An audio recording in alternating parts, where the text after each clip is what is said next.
Namaste Saraswati Devi Nirvishesha Shunyavadi Pashatare Shatarine Jai Shri Krishna Chaitanya Prabhu Nityananda Shri Advaita Gadadhar Shri Bhaktavinda Hare Krishna Krishna Krishna Hare Hare Hare Ram Ram Ram Hare Hare. So we're reading from Ramayana Balkand. Maharaj Sagar returned home, and in due course, a son was born to Keshani and given the name Asamjasa. Sumati, however, gave birth to a lump of flesh, shaped like a bitter melon. Shortly thereafter, when the lump was opened up, 60,000 embryonic cells emerged. They were immediately placed in jars of seed by their nurses until they could complete their development. Later, when these 60,000 sons began growing up, their cruel elder stepbrother, Shamjasa, began to throw them into the Sarayu, laughing with great pleasure to see them drown.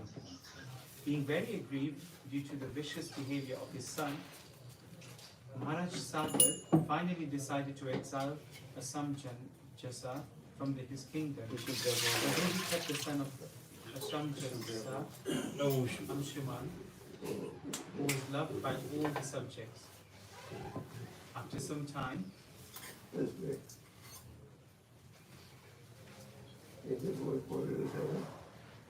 Quarter to 7? Yes. He wants to go early, Maharaj. He says, I have a surgery at 8 o'clock. बोल रहे पौने 7 बजे निकल आपके बात हुई हाँ ये भी फोन किया अच्छा ठीक है कोई बात ठीक हाँ जी ठीक है हाँ तो अच्छा है ये काम कर रहा है ये कॉम्बिनेशन बहुत अच्छा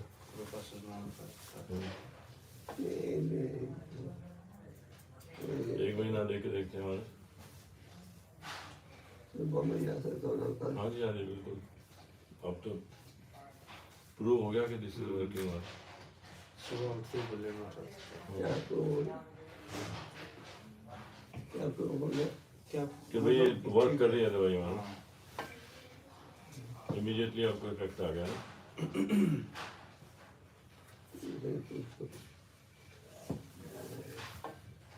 ठीक है तो मैं डॉक्टर साहब को बोल देता हूँ 6 बजे 6:15 आते हैं 6:15 ठीक है ना 6:15 ठीक है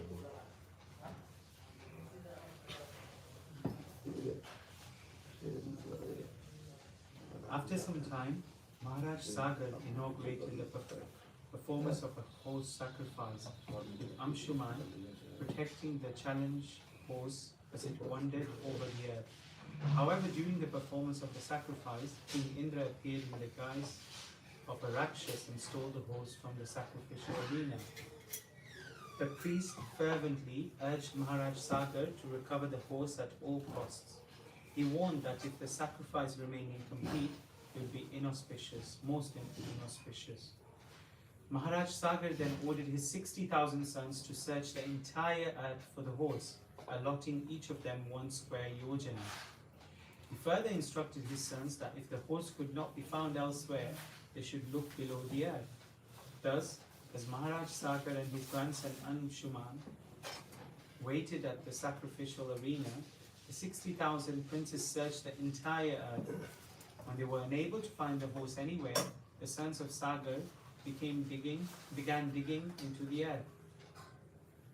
This, however, upset the inhabitants of the lower worlds, such as the Nags. Indeed, even the earth herself became extremely disturbed. Seeing this, the demigods approached Lord Brahma and petitioned him to set right the situation. Lord Brahma pacified the demigods, explaining that since the earth was a consort of Lord Vishnu, the Lord, in his form of Kapila, would soon annihilate all 60,000 sons of Sagar.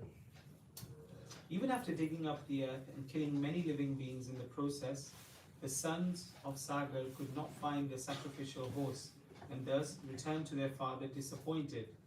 When the 60,000 princes inquired from their father what they should do next, the king ordered them to continue digging further down until the horse was found.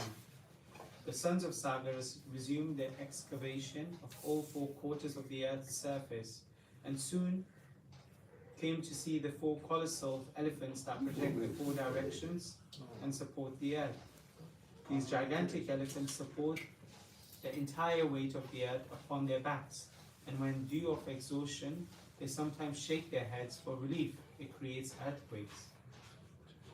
Finally, after penetrating the earth all the way down to Rasakal, the sons of Sagar came upon Lord Kapila sitting in meditation while nearby the sacrificial horse stood grazing peacefully. Sagar's sons assumed Kapila to be the thief. Thus they angrily took up their digging implements and rushed to kill him. Seeing this act of aggression, Kapil became angry, and simply by uttering the mantra to reduce the 60,000 sons of Sagar to ashes. After a long time, when his sons had not returned, Maharaj Sagar sent his grandson Anshuman to search for his 60,000 sons and the sacrificial horse. By following the path his uncles had taken, Anshuman became to the passage excavated by them. After entering the earth, Anshuman came upon the great elephants and inquired from them about the whereabouts of his uncles. In reply, the elephants assured him that by continuing down the passage, he would soon come to know everything. At last, Anshuman reached the place where the ashes of the sons of Sagar lay. Seeing this, he became overwhelmed with grief. Anshuman found the sacrificial horse nearby and decided to first offer water for the departed souls of his uncles before returning to his grandfather. Unfortunately, there was no water to be found in that place. While Anshuman was thinking what to do, Garuda suddenly appeared and said, "My dear Anshuman, do not grieve for your uncles. Their deaths are ultimately meant for achieving a glorious purpose. The son of King Sagar will be instrumental in bringing the sacred river Ganga down to earth for the welfare of all people. Your uncles were burnt to ashes by the great sage Kapila. When their remains are washed over by the waters of the Ganga, they will attain a heavenly destination. Now take the sacrificial horse and return to your grandfather so that the sacrifice can be completed." With the return of the sacrificial horse, Maharaj Sagar successfully concluded the sacrifice. After hearing from Anshuman the prophetic words of Garuda, the king became absorbed in trying to formulate the means to make the Ganga descend to the earth. However, Maharaj Sagar passed away before achieving that goal. After the death of his grandfather, Anshuman ruled the kingdom for some time. He later gave the throne to his son Dilip and retired to the forest to perform austerities, hoping to induce Ganga to descend to earth. After his death, Anshuman went to the heavenly planets, but his desire to cause the descent of the Ganga remained unfulfilled. Dilip also sought to bring Ganga to earth, but he too died before his desire was fulfilled. Dilip's son, Bhagirath, then inherited the kingdom and likewise desired to perform austerities to cause Ganga to descend. Since he had no son, Bhagirath entrusted the rule of the kingdom to his ministers and retired to the forest. After Maharaj Bhagirath had performed austerities for 1,000 years, Lord Brahma became pleased with him. Accompanied by the demigods, Lord Brahma appeared before the king to award him a benediction.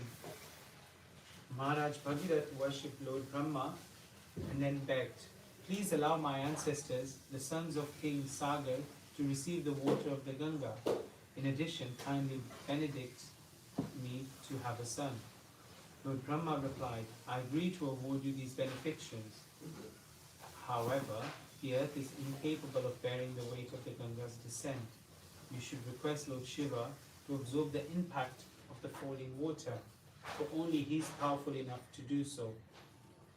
Determined to gain Lord Shiva's favor, Maharaj Bhagirath began performing severe austerities. He stood motionless on the tip of a single toe for 1 year. At that time, Lord Shiva was pleased to appear before the king. When Maharaj Bhagirath expressed his desire, Lord Mahadev agreed to bear the force of the Ganga's falling water upon his head. Soon afterward, the Ganga began to descend toward earth from her course in the heavenly planets. All the demigods assembled to witness the spectacle. However, when Ganga Devi saw Lord Shiva prepared to take her upon his head, she considered that his contact would contaminate her. Thus, upon seeing the expression of disgust displayed by Ganga Devi, Lord Shiva became insulted. In retaliation, he angrily captured her and concealed her waters within his matted hair, thwarting her descent to earth. When Maharaj Bhagirath saw how Ganga had become entangled, he resumed his austerities. Finally, Lord Shiva gave up his anger and released Ganga Devi, allowing her to fall into the Bindu Sarovar in the Himalayas. Afterwards, the Ganga split into 7 streams. 6 of them formed other rivers, while the 7th followed Maharaj Bhagirath as he rode upon his royal chariot. While wending her way through various lands, it so happened that the Ganga inundated the sacrificial arena of the great sage Janu. Becoming excited with rage, the rishi swallowed up the entire river. Upon seeing this, the demigods were struck with wonder. They then approached Janu and requested him to release Ganga Devi on the condition that she would become known as his daughter. The rishi agreed, and thus the Ganga was able to continue her journey. Finally, the Ganga reached the site that had been excavated by the sons of Sagar. By entering that great crevice, the Ganga went down to Rasatal. In doing so, she submerged the ashes of Sagar's 60,000 sons, enabling them to reach their heavenly destination. Lord Brahma appeared once more before Maharaj Bhagirath and declared, "O King, your mission has now been accomplished. From this time forward, the Ganga shall be known as your daughter Bhagirath." After thus delivering his forefathers, Maharaj Bhagirath returned to his capital and resumed ruling over his kingdom. Thus the entire night passed away as Vishwamitra narrated to Ram the fascinating history of the river Ganga and her descent to earth. When morning arrived, Ram expressed his eagerness to cross the Ganga and continue the journey. The caravan was soon made ready to depart. After reaching the far bank of the Ganga, the caravan travelled on and eventually came to the city of Vishal. When Lord Ram requested Vishwamitra to speak about the dynasty of kings that ruled this city, the Rishi narrated the following history. The demigods and demons are by nature inimical toward one another. Once, following the advice of the Supreme Personality of Godhead, the demigods executed a truce with the demons for the purpose of churning nectar from the sea. This was done with the understanding that when the nectar was churned, both sides would share it equally. Thus, both the demons and the demigods, desiring to become immortal, started for the ocean milk, taking with them Mandara mountain and Vasuki. By the expert arrangement of the Supreme Personality of Godhead, the demons held the snake near the mouth, and the demigods held its tail. Vasuki, with his 1,000 eyes and mouths, breathed smoke and blazing fire, which severely wounded the demons. Thus the demons, who appeared like trees burned by a forest fire, gradually becoming powerless.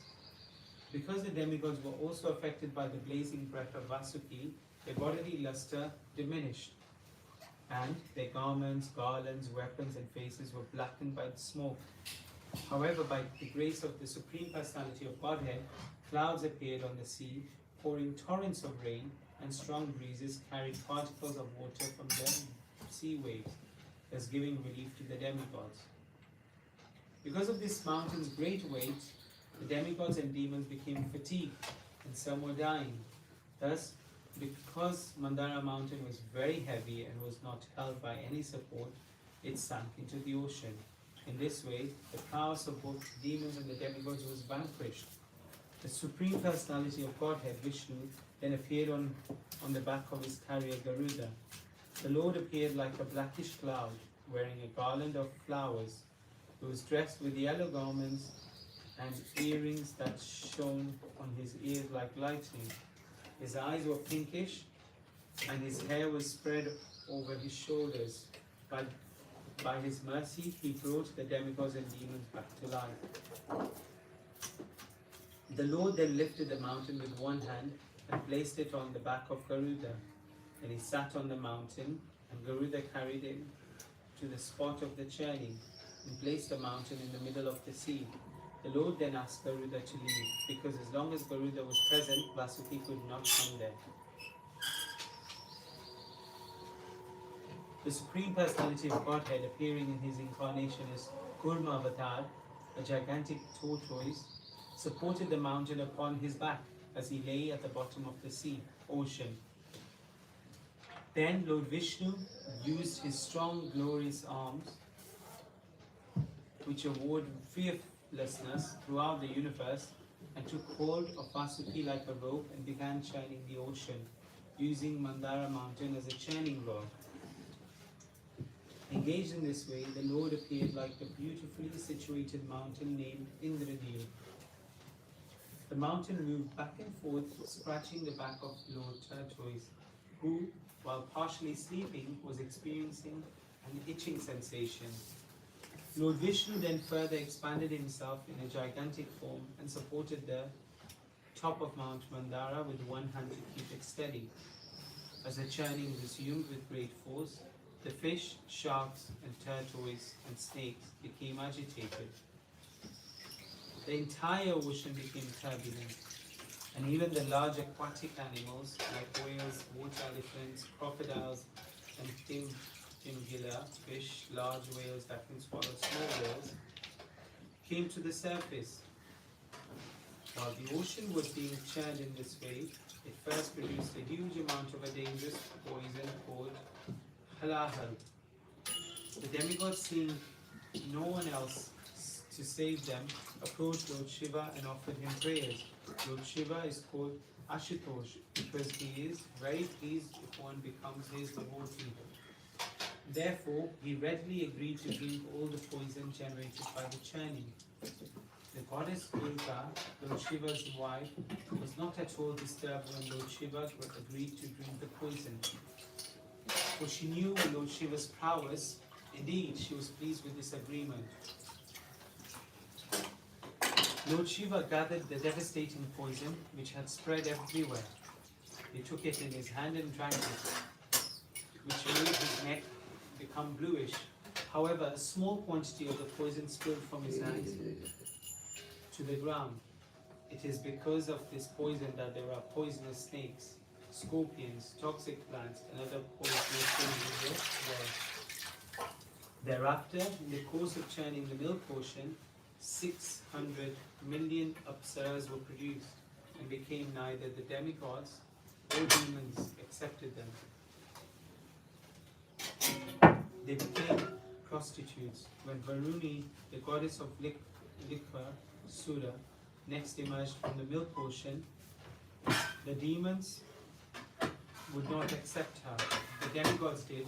However, for this reason, the sons of Aditi became known as Suras, whereas the sons of Diti became known as Asuras.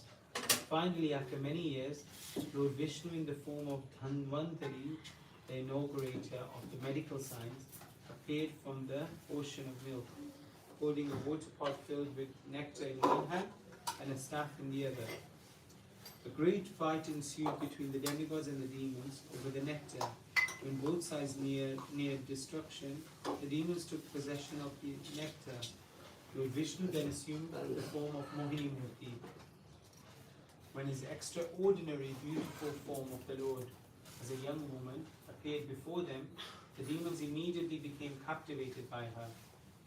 Because the demons were then fighting among themselves to possess the nectar, they selected this beautiful woman to settle their quarrel. Taking advantage of their weakness, Mohini, the incarnation of the Supreme Personality of Godhead, enticed the demons to promise, or whatever decision she gave they would agree to it. When the demons made this promise, Mohini Murthy had the demigods and demons sit in different lines so that she could distribute the nectar. Mohini Murthy approached the demons and spoke graciously to them. The demons thought themselves most fortunate to talk with her. Since the demigods were seated at a distant place, the demons thought they would only get a small portion of the nectar. Indeed, the demons concluded that because Mohini Murthy appeared so pleased with them, she would give the demons all the nectar. Enchanted by the exquisite transcendental beauty of the Mohini root form, the demons agreed to hand her the nectar. The demons agreed to hand over the nectar to Mohini Devi, who then artfully delivered it to the demigods. The demons were so captivated by the tricks and friendly words of Mohini Murthy that although the demigods were served first, the demons were pacified merely by her sweet words. The Lord said to the demons, demigods are very miserly and are excessively anxious to take the nectar first. So let them have it first. Since you are not like them, you can wait a little longer. You are all heroes and are therefore pleased with me. It is better for you to wait until after the demigods drink. The Lord intended to distribute the nectar only to the demigods. She knew that the demons were quite unfit to drink the nectar. When the demons saw that Mohini Roop was cheating them, however, Rahu dressed himself like a demigod and sat down in the line of the demigods, sitting beside the sun and the moon. When the Supreme Personality of Godhead understood how Rahu was cheating, he immediately cut off the demon's head. Rahu, however, had already tasted the nectar, and therefore, although his head was severed, he remained alive.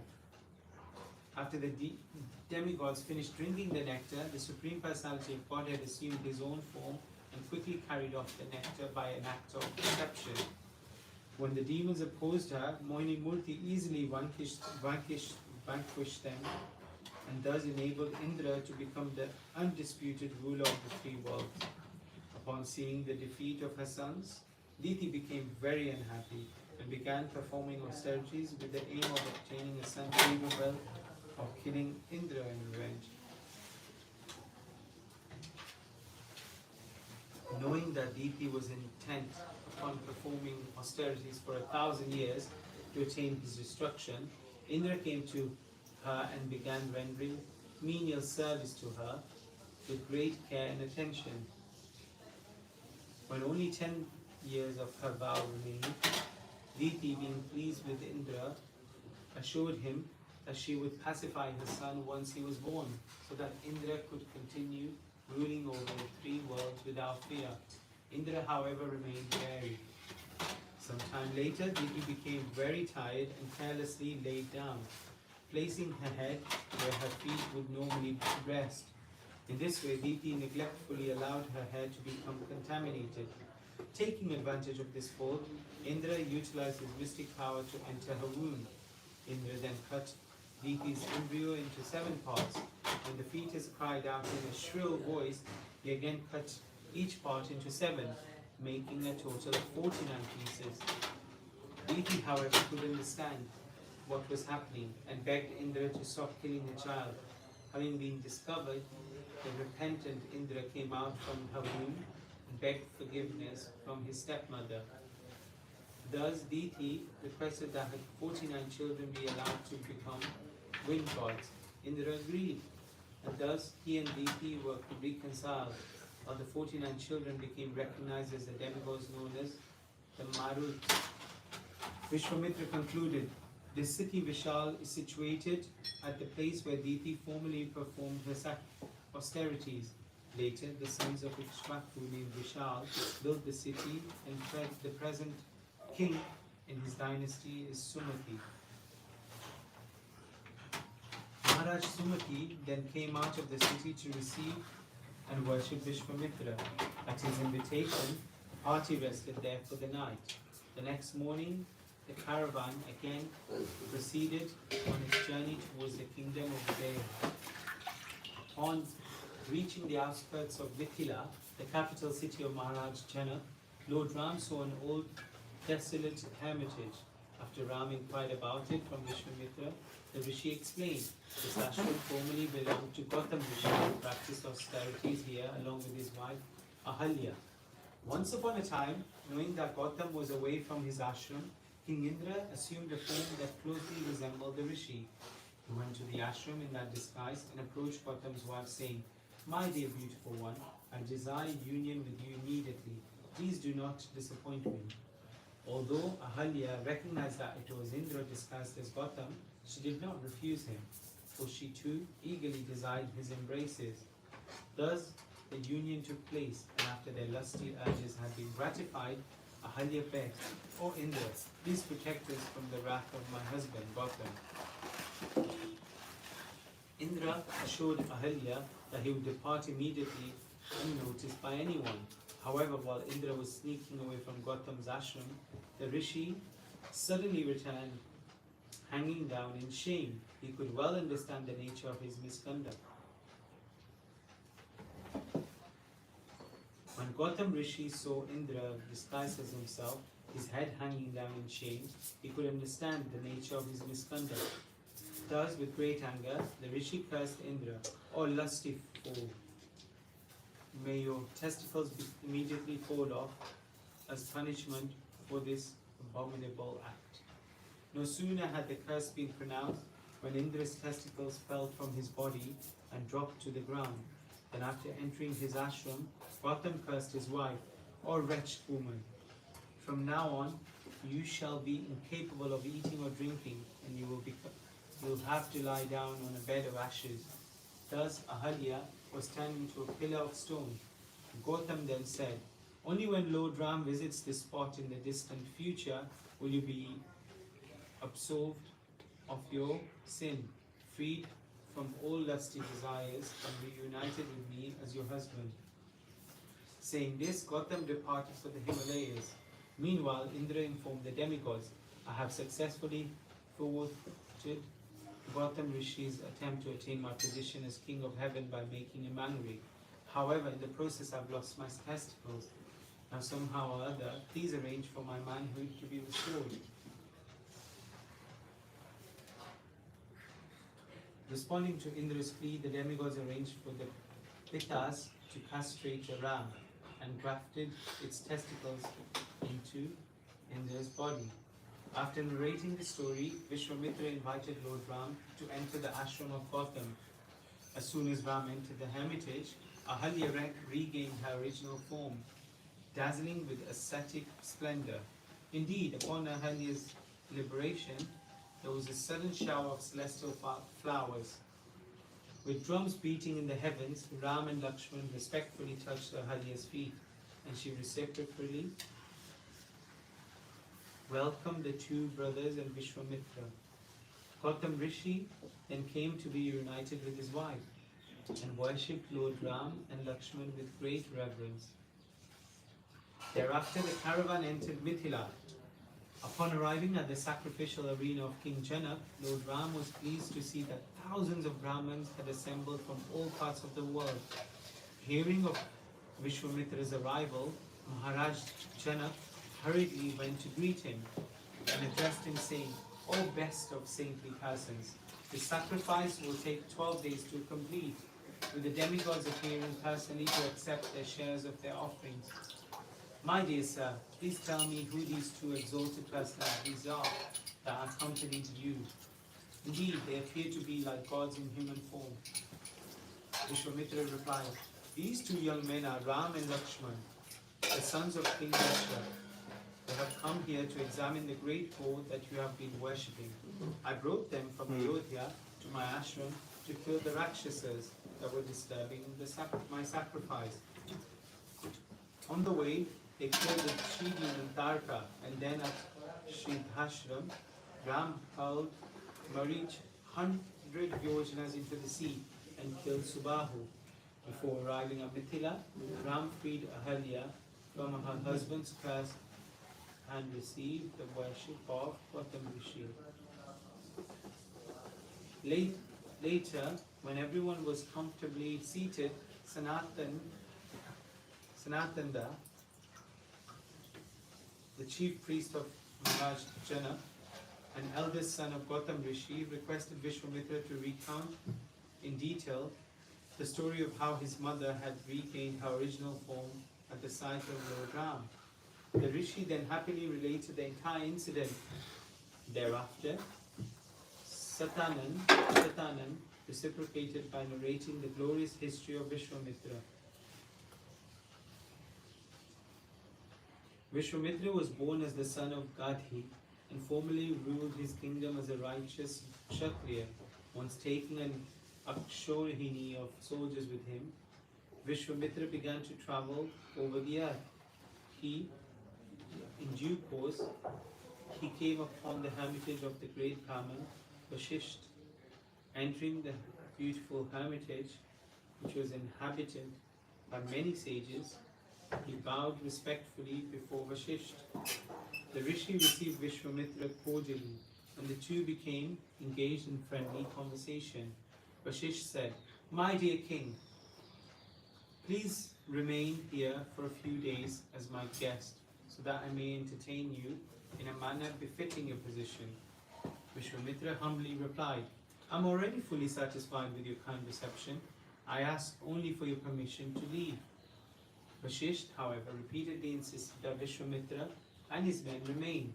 Finally, Vishwamitra relented. This being settled, Vashisht brought his Kamadhenu cow named Sabal before Vishwamitra and ordered her to produce a sumptuous royal feast. Being so commanded, the celestial cow immediately brought forth a huge quantity of seemingly unlimited varieties of food and drink, all arranged on sparkling silver plates. Vishwamitra and his men then feasted to their full satisfaction. However, before long, Vishwamitra began to feel envious of Vashisht, wishing he had the celestial cow for himself. As the pangs of greed surfaced, Vishwamitra told Vashisht, "I must have this wonderful calf of yours at all costs. Please give her to me and I will reward you appropriately." Vishwamitra offered the sage hundreds of thousands of cows, gold, unlimited jewels and more. Regardless, Vashisht refused to give up the celestial cow, saying, "I'm very sorry, but I shall never be able to part with this Kamadhenu, even in exchange for 1 billion cows. This wish-fulfilling cow is inseparable from me. For now, I need her to supply all the ingredients for my sacrificial performances." Vishwamitra then replied, "This cow should rightfully belong to me, for the king is meant to possess the very best of everything." Because Vashishta's refusal only fanned the flames of Vishwamitra's desire, the king proceeded to offer the sage more and more. Regardless, Vashisht refused to part with his cow. Finally, out of frustration and anger, Vishwamitra grabbed the cow and began dragging her out of the ashram. At this, the Kamadhenu cried out pitifully, imploring Vashishta, "Oh Rishi, why are you allowing me to be taken away like this? Although I have served you faithfully, are you now going to desert me?" Sabala freed herself from the hundreds of men assisting Vishwamitra in dragging her away. As she fled back to the ashram, Vashisht replied, "My dear Sabal, I'm certainly not abandoning you. However, my power is not equal to the king's. I'm helpless to rescue you." Sabala replied, "Dear Rishi, the king's material strength is insignificant in comparison to your spiritual strength. If you allow me to do so, I'll utilize your superior energy to vanquish Vishwamitra's army myself." When Vashisht gave his consent, Sabala proceeded to create innumerable fierce warriors from the body that began to consume Vishwamitra's army. However, the powerful king destroyed them all. Moreover, his Kshatriya spirit bristling, he challenged Sabala to create more soldiers if she desired to continue fighting. Sabala then proceeded to produce more fierce warriors that sprung from her udders, genitals, anus, and other body parts. These superior soldiers completely vanquished Vishwamitra's army. Seeing this, Vishwamitra's 100 sons angrily rushed Vashish. The Brahman reduced them to a mere pile of ashes simply by uttering a mighty roar. Having thus lost not only his entire army, but his sons as well, Vishwamitra departed, pale and dejected. Vishwamitra ordered his only remaining son to rule the kingdom and retired to the forest to perform austerities, hoping to please Lord Shiva. After some time, Lord Shiva became satisfied with Vishwamitra's austerities and appeared before the king to reward him. The delighted Vishwamitra expressed his desire to possess the knowledge of all celestial weapons. Lord Shiva, known as Ashutosh, became, because he is easily pleased, awarded Vishwamitra his desired benediction. Thus Vishwamitra, who was already too proud, became exceedingly puffed up after receiving the celestial weapons, thinking his powers to be invincible. Vishwamitra went directly to the ashram of Vashish and began showering down his weapons so fiercely that it appeared the ashram was on the verge of annihilation.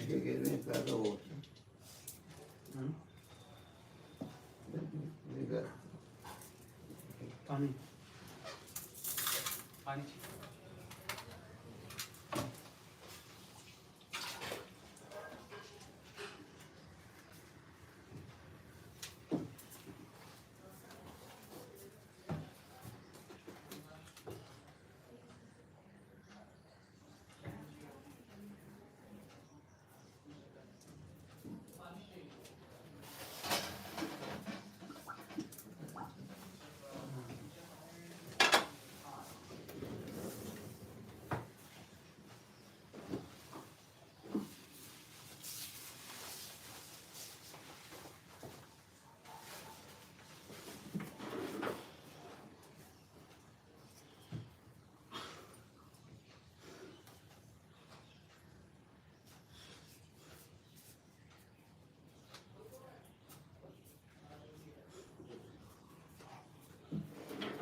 Jingle,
मैं इसीलिए बताया कि आप मुझसे चल गए थे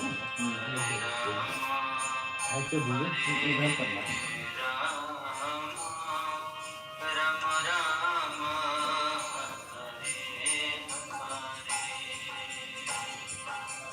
तो तुमको कुछ भी दर्शन लगा के रख रहा हूँ क्या बहुत हो रेडी है हो गया और हमारे भी हो गया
तो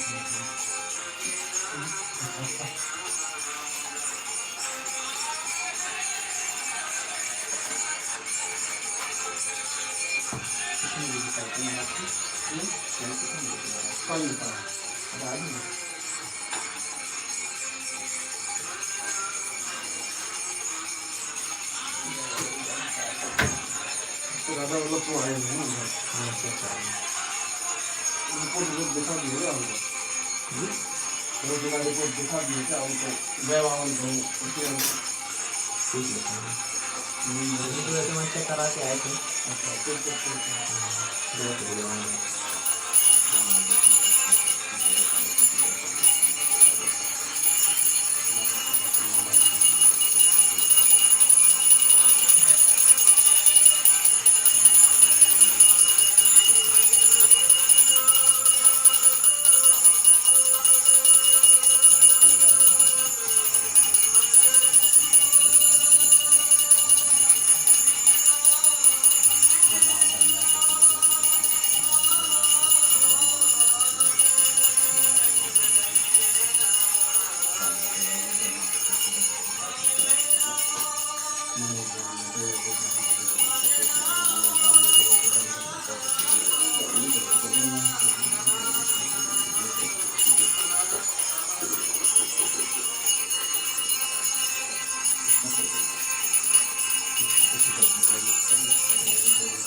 श्री राधा कृष्ण पादा सहगण ललिता श्री विशाखान्वितं हे कृष्ण करुणा सिंधु दीनबन्धु जगत्पते गोपेश गोपिका कान्त राधा कान्त नमस्तुते तप्त कांचन गौरांगी राधे वृंदावनेश्वरी वृषभानुसुते देवी प्रणमामि हरिप्रिये वाञ्छाकल्पतरुभ्यश्च कृपा सिन्धुभ्यैव च पतितानां पावनेभ्यो वैष्णवेभ्यो नमो नमः जय श्री कृष्ण चैतन्य प्रभु नित्यानंद श्री अद्वैत गदाधर श्रीवासादि गौर भक्तवृंद हरे कृष्णा कृष्णा कृष्णा हरे हरे हरे राम राम राम हरे हरे रामाय रामभद्राय रामचंद्राय वेदसे नाथाय सीताया पतये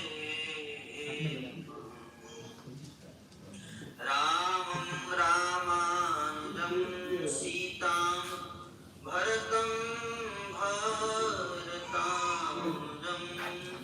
सुग्रीवं वायुसूनं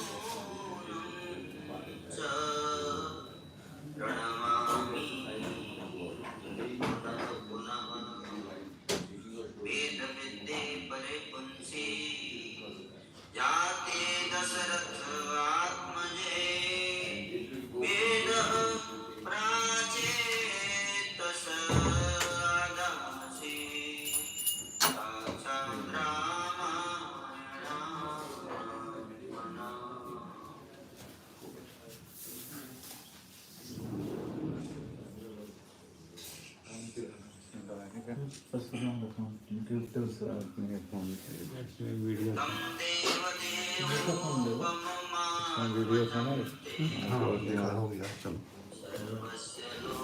दौड़ने वाला सब कोई दिखता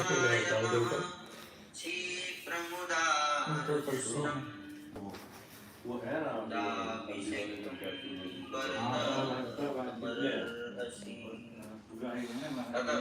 महाराज आप देवादिदेव श्री विष्णु के समान पराक्रमी संपूर्ण लोगों के हित में संलग्न रहने वाले और महापुरुषों द्वारा सेवित अपने पुत्र श्री रामचंद्र जी का जितना शीघ्र हो सके प्रसन्नता पूर्वक राज्याभिषेक कीजिए।